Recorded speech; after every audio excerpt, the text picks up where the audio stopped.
D'abord damay wax sama contenté ci mobilisation bi parce que Thiessois yi wane na ne outil bi seen outil la maanaam léegi approprié nañ ko jël nañ ko parce que Thiès soo xoolee depuis 20 ans benn acteur politique porté wul plaidoyer même s'il y a eu une volonté politique au plus haut niveau mais les acteurs les ministres les députés ils n'ont jamais porté le plaidoyer chemin de fer rek ngeen daa dégg mais kenn mësul porter le plaidoyer de la NSA. Je comprends que c'est une société privée, d'accord, mais société privée bu amoon relation ak état mu jur contentieux loolu moo tax ñu ci war ci wax contentieux bi nag du dara dafa amoon ñaari usines yoo xam ne état bi moo ko moomoon doon ko privatiser ma dugal ci xaalis bu bëri ma dugal ci 10 milliards pour jëloon caabi ji sax 1 milliard 584 millions laa leen versé woon te 1 milliard 584 millions yooyu maa ngi ko jëlee ji woon Fortis Bank ba ma demee wuti ko xaalis boobu moomu jëkk fii dama ñëw rek jox leen chèque bi ñu jox ma caabi ji ba ma koy ubbi dara nekk foofu donc ma investir ci 10 milliards Sénégal bi yëpp gis nañ ko créer 200 emplois à Kahone créer 200 emplois à Louga boole ko ak sama 400 emplois yi muy 800 ñu xeex ma ba ñaar yooyu tëj àndaas ba laal Thiès tëjaale ko loolu mooy problème bi léegi nag man demandé wu ma privilège man demandé wu ma ko ma may xaalis de dama bëgguñu dossier boobu ñu toog ñu régler ko parce que tant que réglé wuñ ko dafay plomber samay compte ñi ngi samay compte leb naa États-Unis ñëpp gis nañ ko machine ya ma yóbbu Louga PNC banque moo ko financé leb naa France leb naa Sénégal yëpp ma dugal ko ci ñu nangu usine yi da nga fayal bor yi waaw loolu fu ngeen lu ngeen ko tuddee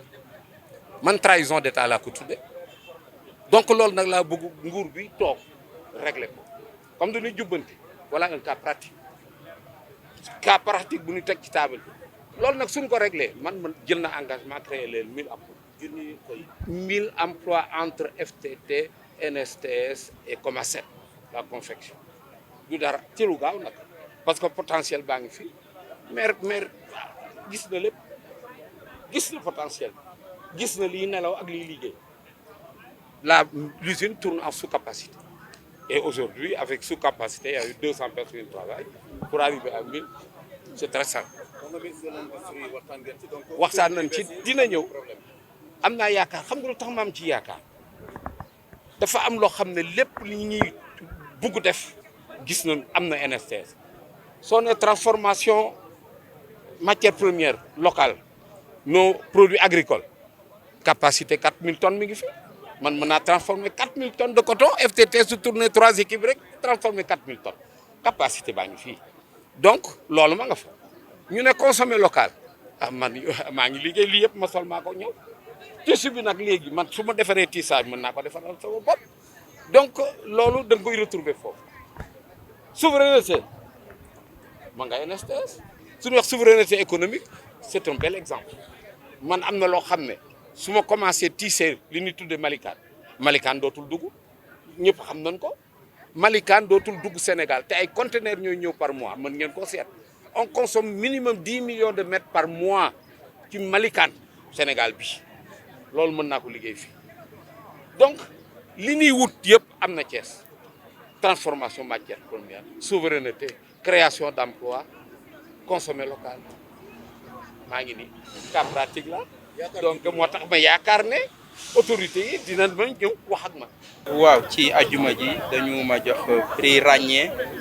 meilleur maire du Sénégal bon ni ma ko gisee rek mooy ñi ma ko jox dañu ma bëgg a encourager rek ma gën a góorgóorlu ci liggéey bi nga xamante ni moom laay def ci Thiessois yi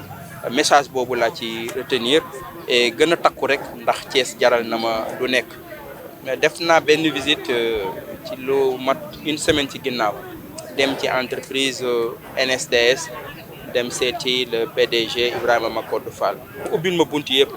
wan ma usines yi wan ma matériel bi wan ma ay investissement lourd ay machines yi nga xamante actuellement ñu ngi produire ay machines yi nga xamante ni daf leen a garé et donc produire ñu defuñu dara daf leen denc ma gis aussi personnel bu fay liggéey déjà plus de 300 personnes presque déjà ñi ngi ci biir et am ay CDI di mu ñuy liggéey ak ñoom mu ni ma monsieur le maire différent bi ma am ak état suñu ko réglé woon mën naa jël junni doomu Thiès ñuy liggéey ci usine bi defal leen ay CDI junni doom Thiès et soo gisee réew mi nag fi ñu toll nii li fi gën a jafe mooy liggéey nga gis xale yi jaaxle ndaw ñi jaaxle ñii nekk ci gaal yi ñii di dem ay Espagne ñii di dem aussi yeneen di dëkk bu fekkee jamono mi ngi toll foofu ci àdduna nga gis ñëpp ngi commencé tëju àdduna yëpp réponse boobu mënul ñun suñu dëkk yi réponse yi ñuy tabax mënul nekk lu dul des réponses endogènes ay réponses yoo xam ne fii lañ koy tabaxee ci biir réew mi fii lañ koy tabaxee ci Thiès bu fekkee dafa am benn doomu Thiès bu nekk ci dëkk bi investir ni moom mën na jël junni doomu Thiès ñuy liggéey man à partir de ce moment en tant que autorité en tant que maire de la ville de Thiès li may porter plaidoyer chemin de fer ma porter plaidoyer NSTS defuma ko pour Ibrahima Macodou Fall defuma ko sax pour NSTS dama ko def pour Thiès parce que yaakaar naa ni junni doomu Thiès yuy liggéey ci junni famille différentes ñu mën a boot ku ci nekk lu mu néew néew juróomi nit nga mën leen a boot defal la calcul je pense que ni loolu mënuñu ko sànni ñun Thiès soxla nañu ko moo tax may ñaan le président de la République le ministre du commerce avec qui j'ai échangé au téléphone qui est très ouvert et je pense que ni dossier bi mën na évoluer dans les semaines à venir pour que emploi yooyu ñu créer ñu ko Thiès parce que ñun soxla nañu nga municipalité liggéeyam dëgg mooy l'animation urbaine c'est le socle du travail d'une municipalité l'animation urbaine mën na être une animation culturelle mën na nekk une animation scientifique mën na nekk une animation sportive wala écologique ci animation sportive boobu lay taxaw fexe xale yi génn ndaw ñi génn mag ñi génn fexe nga créer un cadre bi nga xamante ni ñi amul temps amuñu jot ñi nga xamante ni peut-être amuñu jot dem salle wala amuñu ay moyens dem salle wala amuñu moyen fay moniteur je pense que les dimanches ñu mën leen réunir ñu mën a encourager pratique sportive je pense que ci suñu liggéey la bokk en tant que maire et dinaa ci waxtaan ak les clubs pour que ñu tabax benn programme boo xam ne mairie bi moo koy porter pour que ñu aider population yi ñu mën a def sport parce que dafa baax ci santé bu baax a baax loolu je pense que ni loolu laay retenir ci randonnée ce matin. Je confirme. Je voudrais d'abord remercier vraiment tous ceux qui sont présents ici et vous exprimer ma grande satisfaction. Je suis très heureux de voir les Thiessois aujourd'hui s'engager à nos côtés. Et comme vous l'avez dit tout à l'heure, il y a plus de 20 ans, aucun acteur politique ne s'est engagé à nos côtés pour porter le plaidoyer de la NSTS. Au contraire, nous avons vu sur la place thiessoise des détracteurs qui s'attaquaient à ma personne, qui s'attaquaient à l'usine, sans pour autant apporter des preuves de leurs allégations. Le maire Babacar Diop, je dis, a libéré les Thiessois. Oui, parce qu'il a osé lui porter haut le combat. Là où les gens sont restés silencieux, lui, il est venu voir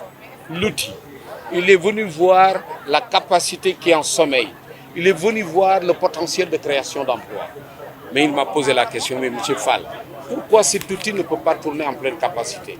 Et je lui ai dit que c'est le combat que je mène depuis plus de 15 ans. Depuis que l'État m'a récupéré les usines de la Sotesta, je suis dans des difficultés qui font que je ne peux pas dérouler mon programme d'investissement.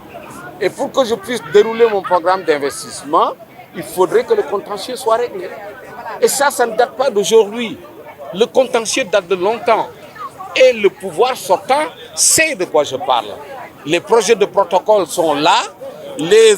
études, les experts se sont exprimés. On n'est pas d'accord sur les conclusions des experts. Mais toutes les autorités savent que j'ai toujours dit que si le contentieux est réglé,